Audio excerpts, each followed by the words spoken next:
Hello everyone. Today our presentation focuses on a comparative analysis of the economic histories of the Soviet Union and the United States between the 1920s and the early 1990s.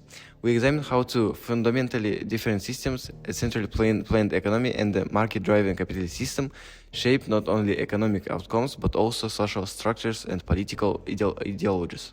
Our main research question is how did the contrasting economic systems of the Soviet Union and the USA affect their economic development, crisis management, and long-term sustainability?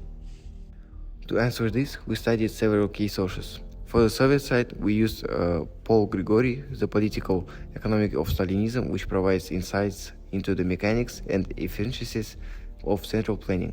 For the USA, we looked at Milton Friedman's Capitalism and Freedom, which defended the virtues of a free market. We also analyzed primary sources, including excerpts from Stalin's five-year plans and CIA assessment of the Soviet economic performance.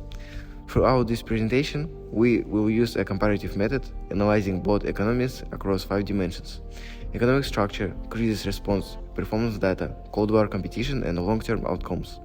We will also present original graphs, historical artifacts, and curated museum objects to enhance your understanding.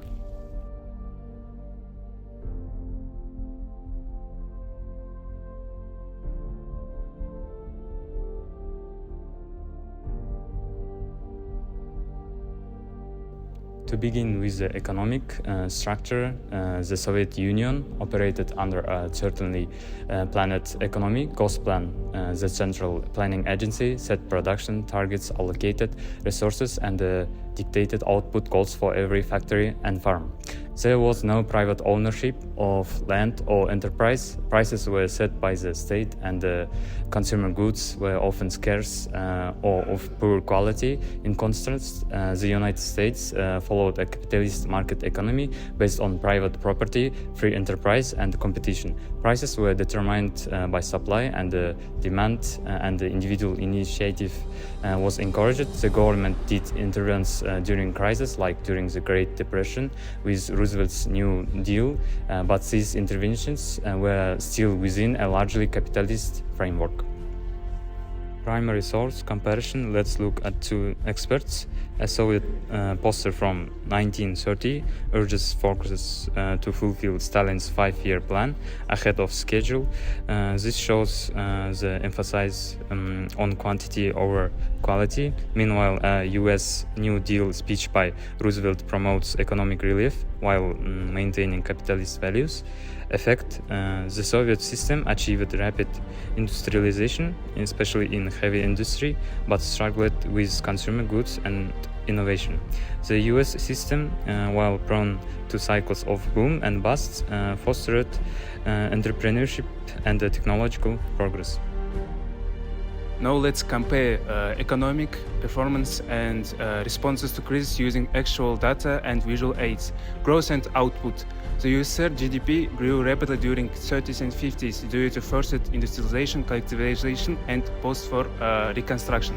The USA also grew, so slowly during the Great Depression but rebounded with innovation-led growth World War II. The sources: we used the Medicine Project database and CIA economic assessment for GDP comparison.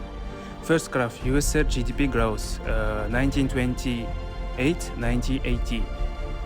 Rapid rise trending in 1970s. Graph 2: US GDP per capita 1920 to 1990. Consistent rise with dip in the 1930s. Crises: USSR chronic shortage, agriculture underperformance, and inefficient resource allocation. The 70s oil crises and Afghanistan war added pressure.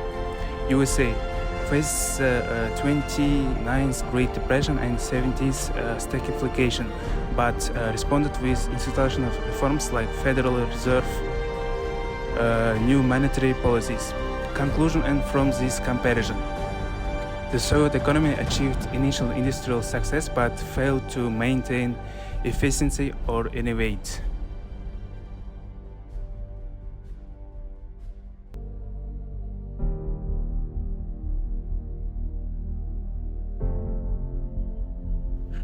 Let's move to the Cold War and economic collapse. During the Cold War, both countries aimed to outspend and outproduce each other, especially in military and technology. The USSR directed massive resources to defense and space, for example Sputnik, but this came at the expense of consumer welfare. The USA balanced military spending with economic productivity, supporting both innovation, for example Silicon Valley, and living standards. Primary sources. A 1985 CIA report describes the Soviet economy as stagnant, inefficient and inflexible.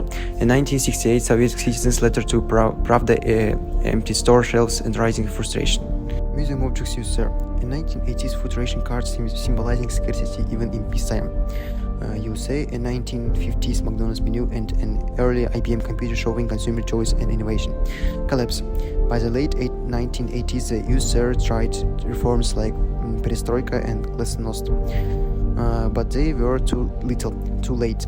The planned system couldn't adapt. In 1991, the Soviet Union dissolved. The USA remained the world's largest economy. This moment wasn't just political, it was economic. The market model outlasted the plan. To conclude, our comparative analysis shows that the Soviet economy was powerful in mobilization and control, but lacked long-term sustainability due to its rigid structure. The American economy, with all its flaws, thrived through innovation, crisis adaptation and consumer satisfaction, creative elements in our project. We used original graphs and primary documents to illustrate economic trends. Historical objects were chosen for their symbolic, significance and emotional impact. Our final thought. This comparison reminds us that economy is not just about members, it's about the system people and choices society makes. Thank you.